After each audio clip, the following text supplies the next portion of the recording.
From that point onward, my journey moved into a phase where responsibility and ambition grew side by side.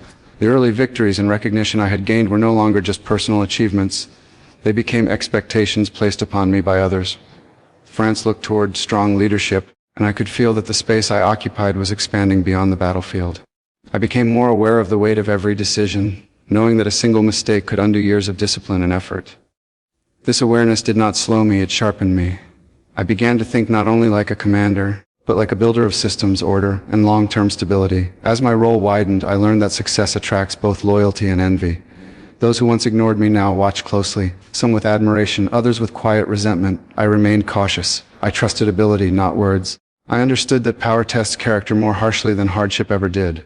Where hardship teaches survival, power demands restraint. I trained myself to remain calm, measured, and focused even when surrounded by praise or pressure. The same discipline that carried me through poverty now protected me from excess. I also realized that momentum must be protected with constant effort. Victory creates comfort, and comfort creates weakness. I refused comfort. I worked longer hours, demanded precision, and held myself to standards higher than those I imposed on others. I believed that leadership by example was not optional, it was essential. Men follow what they respect, and they respect consistency more than authority. By remaining firm in both success and uncertainty, I strengthened the loyalty that bound those around me. This next stage of my life was not defined by struggle alone, but by balance. I had to balance ambition with responsibility, speed with caution, confidence with awareness. I knew that my path was no longer mine alone. It was tied to the fate of others, yet I accepted this fully. I had not endured years of preparation to hesitate now. I moved forward with clarity, knowing that the foundations built in silence were now carrying me into history's open light. As time passed, my understanding of leadership deepened beyond command and strategy. I learned that true authority does not come from position alone, but from the ability to bring order where there is confusion and direction where there is doubt. I began to shape not only armies, but institutions and systems that could endure beyond individual victories. I focused on structure, discipline, and clear rules, believing that stability is the backbone of any lasting success. Every reform, every decision was made with the future in mind, not just the present moment. At the same time, I became more aware of the cost of ambition. The higher I rose, the fewer people could truly understand the burden I carried. Isolation returned, though in a different form than before. I was no longer alone because I was ignored, but because leadership demands distance. Still, I accepted this solitude, just as I had accepted it in my youth. It reminded me of who I was and where I came from. I continued forward with resolve, knowing that greatness is not measured only by power achieved, but by the strength to carry it responsibly until the very end. As my authority expanded, I came to understand that the greatest challenge was no longer rising, but sustaining direction while the world reacted to every move I made. The momentum I had built demanded constant vigilance.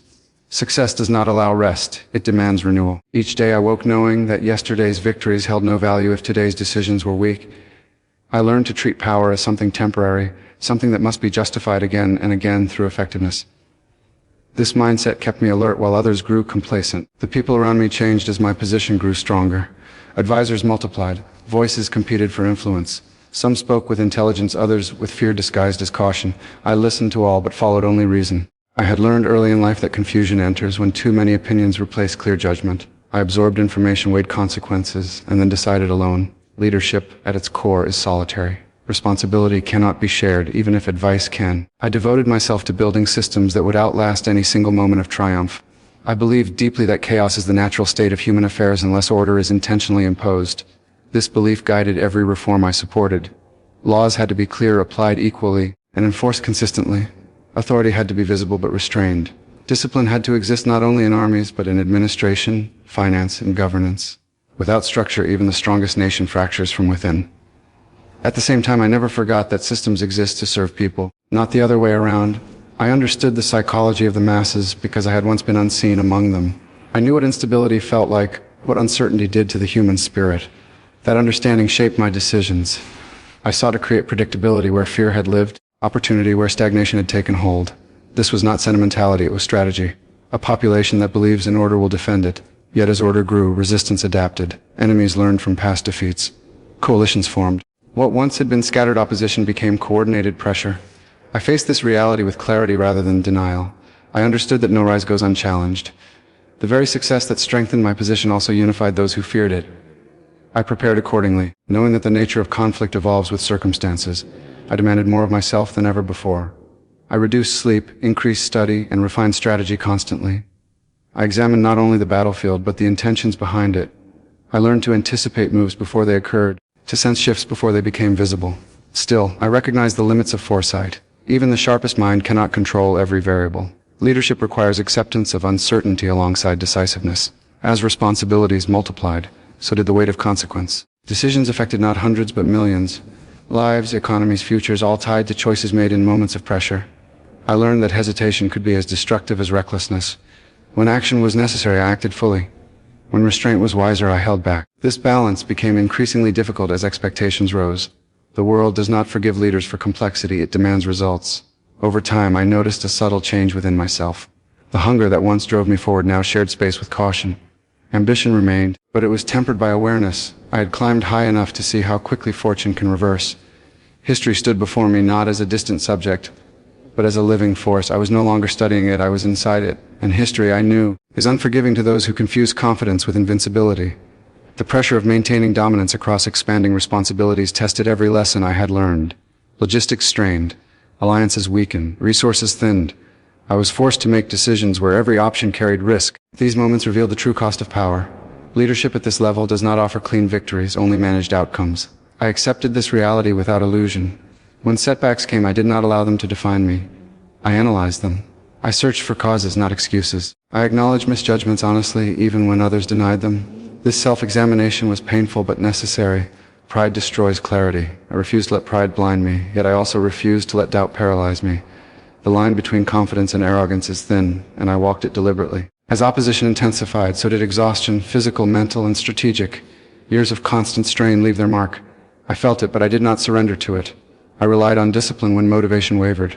I relied on routine when inspiration faded. The habits formed in my youth now carried me through the most demanding years of leadership. What I had built in silence sustained me in pressure. Eventually, circumstances aligned against me in ways that strategy alone could not overcome. Numbers, resources, and unified opposition converged. I faced the reality that even the strongest individual cannot indefinitely withstand collective force. Defeat, when it came, was not sudden. It was gradual, shaped by exhaustion, resistance, and the limits of human endurance.